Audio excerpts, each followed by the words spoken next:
તમે જમો અમને ગમો, અમને ગમો એટલે અમે પછી પ્રભુ આશીર્વાદ તમે પાસે માગીએ એટલે તમે આપો, અમે તમને ગમીએ એટલે તમે આશીર્વાદ આપો.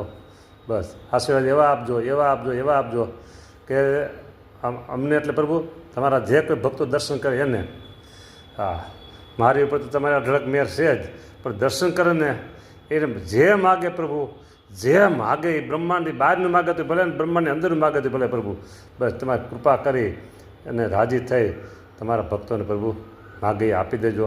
રોગ હોય તો ભલે, દુઃખ હોય તો ભલે, જે માગે કે આ મારો દૂર થઈ જાય તો દૂર કરી દીધો. અને પૈસા જોતો હોય પ્રભુ પૈસા આપજો, મકાન જોતો હોય મકાન આપજો, નોકરી જોતી હોય નોકરી આપજો, જે માગે એ પ્રભુ તમે આપી દેજો. દરેક ઉદાર સહજાનંદ તમે છો પ્રભુ, આજે અઢળક તમે ઢેડાશો મહારાજ, અઢળક તમે ઢેડાશો. આજ આ ભક્તજનો ઉપર તમે અઢળક ઢેડાશો, બસ આપી દો જે માગે એ. હા બસ જય સ્વામિનારાયણ. આજ તો ખૂબ મહેરબાની મોટી કરી પ્રભુ તમે હો. જય સ્વામિનારાયણ.